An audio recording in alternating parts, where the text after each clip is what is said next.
Então, pessoal, continuando. O século XXI, como eu disse no final do vídeo passado, ele vai ser o século do envelhecimento. O século XXI, obviamente, é o século em que nós estamos. E as projeções que a gente faz é que, assim, a população vai continuar crescendo. A gente estima que no final do século XXI a população vai chegar aí a 11 bilhões de habitantes. 11 bilhões é a região metropolitana do Rio. A gente vai chegar a 11 bilhões de habitantes, um pouco mais do que isso. Tá? Ou seja, mas aí olha só que coisa curiosa. Segundo as projeções, a população mundial não vai nem dobrar em um século, durante esse século XXI. Vocês vão lembrar, né, eu falei agora há pouco, e está no slide também de vocês, ao longo do século XX a população dobrou 2 vezes, tá certo? Enquanto que ao longo do século XXI a tendência é que a população não dobre nenhuma vez. Então, assim, o crescimento populacional não é o que vai chamar mais atenção no século XXI, e sim o envelhecimento. As expectativas de vida, elas vão aumentar assim absurdamente. A tendência é que elas aumentem bastante. É isso que está acontecendo já em todo o mundo, tá certo? É claro que em lugares onde a expectativa de vida já é muito alta, tipo um Japão da vida, lá 84 anos, não dá para crescer muito, né? Não dá para o camarada ir até 120. Né? Lá eles têm, inclusive, uma população centenária que é a maior do mundo, né, em termos de proporção. Mas eles não vão sair de uma média de 84 anos de expectativa de vida para uma média de 100.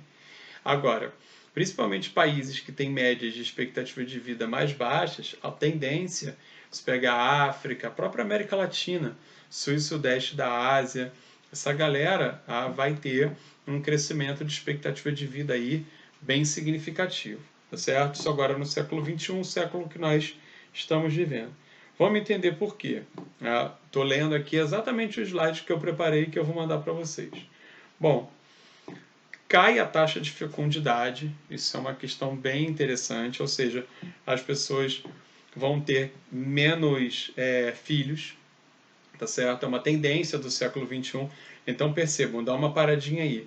Se a gente supõe que as pessoas vão ter menos filhos no século XXI, é por isso que a população não vai crescer tanto. Perceberam? É por isso que o ritmo de crescimento da população vai diminuir. Olha só o que eu disse. Eu não estou dizendo que a população vai diminuir de tamanho. Eu estou dizendo que o ritmo de crescimento vai diminuir, ou seja, a população vai crescer menos, a população vai crescer num ritmo menor. Então a gente projeta que é isso que vai acontecer no século XXI, tá certo? E por que isso vai acontecer? Bom, as razões para isso. A primeira delas é a mudança no papel da mulher na sociedade, tá certo? Eu não gosto de falar, eu não gosto de usar a expressão entrada da mulher no mercado de trabalho, porque isso está errado, certo? Pessoal, a gente acabou de ver industrialização.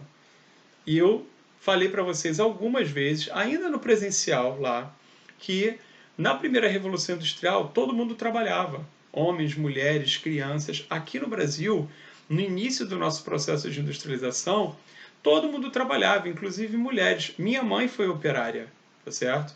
Minha mãe foi operária aqui no Brasil, década de 1970, tá certo? Então, assim, aqui no Rio de Janeiro. Então, tá? E provavelmente vocês conhecem mulheres operárias também. Mulheres que trabalhavam aí na fábrica de tecidos que ficou conhecida como Bangu, né? Então, a mulher sempre trabalhou. E não só trabalhou fora de casa, como trabalhou sobretudo em casa. Então, essa questão da entrada da mulher no mercado de trabalho é uma questão muito problemática, é um termo equivocado, que infelizmente se consagrou, foi repetido, inclusive por intelectuais, por professores, por geógrafos, tá? Mas é um engano isso, tá certo? Vocês vão me perguntar, poxa, mas como é que isso aconteceu? Como você encontra isso em livros e etc e tal? Olha, há muitas coisas, pessoal, infelizmente na nossa ciência, nas ciências humanas, que estão erradas, mas que são reproduzidas. Inclusive por, como eu estou dizendo aqui, inclusive por grandes intelectuais reconhecidos. Esse é só um exemplo que eu estou dando para vocês. E vê se não faz muito sentido. Se eu falar a entrada da mulher no mercado de trabalho. Não, peraí. Então quer dizer que a mulher nunca trabalhou? Então quer dizer que a mulher nunca fez parte do mercado de trabalho? Tá, e mesmo as mulheres que não trabalhavam fora. Se elas estavam em casa, elas estavam fazendo o quê? Estavam olhando para o teto? Não, elas estavam trabalhando e trabalhando muito, permitindo que outras pessoas saíssem para ganhar dinheiro fora, ok? Então é uma expressão muito, é uma má expressão, uma expressão que não faz sentido, tá bom? Então é por isso que eu prefiro mudança do papel da mulher na sociedade. Por quê?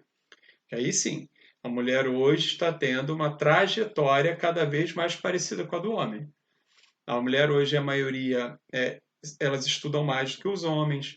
A mulher é a maioria na educação básica, a mulher é a maioria na educação superior.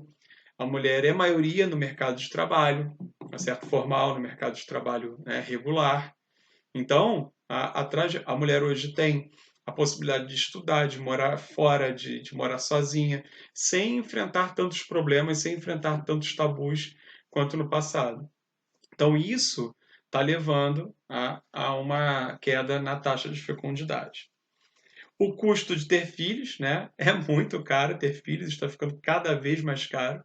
Então, depois que você tem o primeiro filho, principalmente, galera aí que está pensando em ter três, quatro, time de futebol, tá? Depois que você tiver o primeiro, eu acho que vocês vão pensar duas vezes, porque vai perceber não só o trabalho, mas o custo, que é altíssimo. E terceiro, a mudança no perfil mesmo das famílias, né? As famílias, elas mudaram aquele perfil patriarcal tradicionalista que a gente tinha até meados do século XX. A família não é mais assim, tá? Já há algum tempo. E ela está numa trajetória de mudança ainda bem, né, uma larga mudança aí. É uma reorganização daquela cena tradicional que a gente via de família do passado. Tá bom? Então, por essas razões, a gente supõe que no século XXI as pessoas vão viver mais e envelhecer, né? Que é uma coisa boa, é uma coisa ótima, né? Envelhecer é muito bom.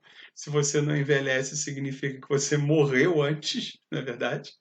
Então, é, as pessoas, a palavra envelhecer, ela carrega, coitada, um peso, né? Ah, o sujeito é velho. Que bom que o sujeito é velho, né?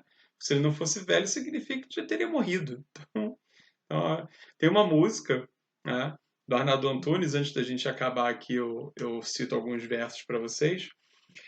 Não vou cantar, não, podem ficar tranquilos.